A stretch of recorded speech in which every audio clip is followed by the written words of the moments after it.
Assalamualaikum warahmatullahi wabarakatuh.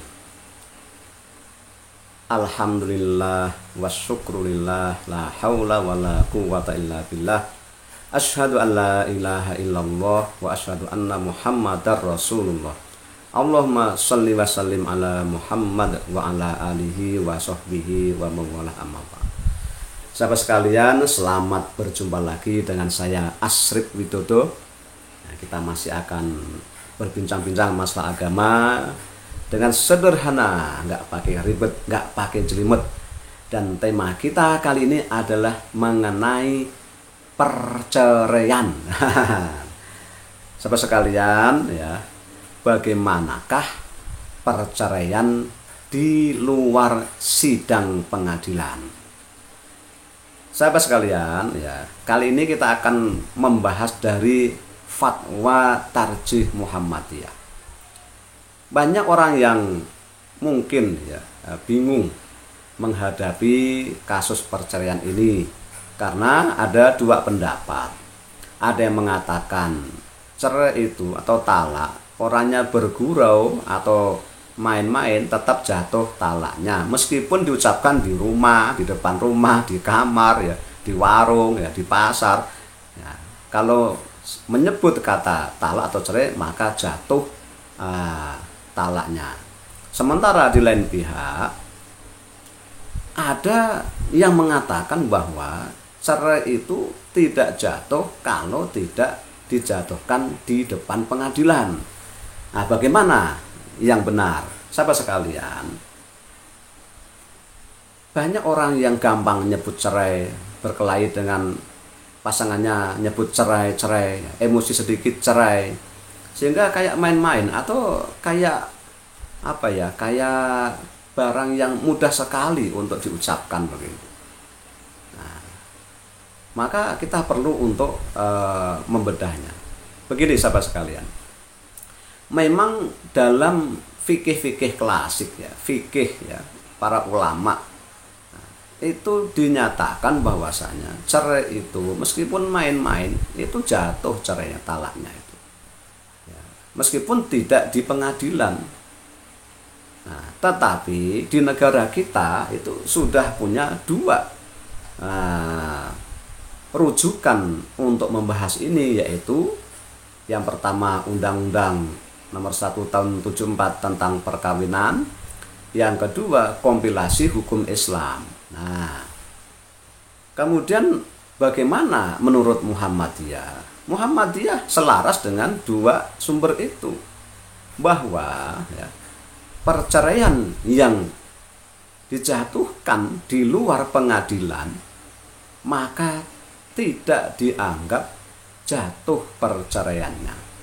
Perceraian harus dijatuhkan di depan pengadilan baru sah perceraian itu. Maka jika kalau dijatuhkan di warung, ya, atau di rumah, di sekolah, ya, di kantor, atau lewat SMS, lewat WA, itu belum jatuh karena harus dijatuhkan di depan pengadilan. Nah, ini selaras dengan kompilasi hukum Islam dan juga undang-undang perkawinan. Nah, terus bagaimana? Yang kuat yang mana? Nah, sahabat sekalian, fatwa itu kalau dihadapkan kepada undang-undang maka fatwa itu di bawah undang-undang, ya, kekuatannya lebih kuat undang-undang. Mengapa? Undang-undang punya daya ikat, ya. Dia mengikat, bahkan dia kalau sudah diundang-undangkan itu menghilangkan semua perbedaan. Hukmul hakim yarfa'ul khilaf, ya.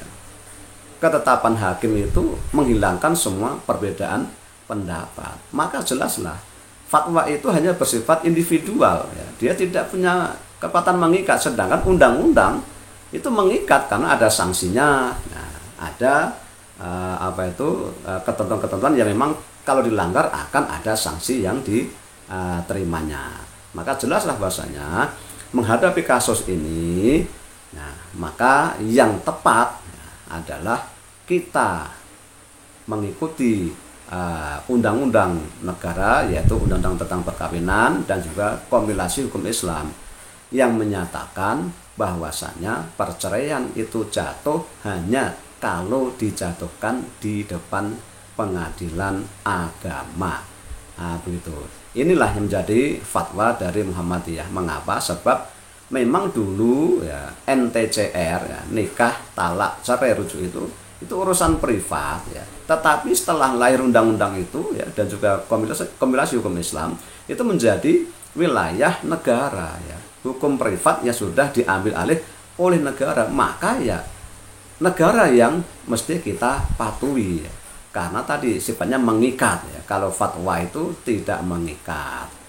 Nah, ini teman-teman sekalian, sahabat sekalian ya, perceraian di luar persidangan, perspektif Muhammadiyah, dan juga tadi saya tambahkan undang-undang perkawinan dan kompilasi hukum Islam. Dengan demikian maka ya, biarpun orang ya bercerai ya berkali-kali ngomong cerai, ngomong talak ya, dengan istrinya ya di depan rumah, di kamar ya, selama belum dijatuhkan di pengadilan maka belum jatuh talaknya. Di pengadilan nanti akan dimediasi, akan dicari penyebabnya, diperiksa ya kan, kemudian juga diproses secara hukum ya kan. Kalau tidak bisa dimediasi dan memang harus dijatuhkan talak, barulah nanti diputuskan talak itu, barulah mengikat. Nah, gitu. Demikian sahabat sekalian, semoga bermanfaat dan terima kasih, sampai jumpa di lain kesempatan. Saya akhiri, wassalamualaikum warahmatullahi wabarakatuh.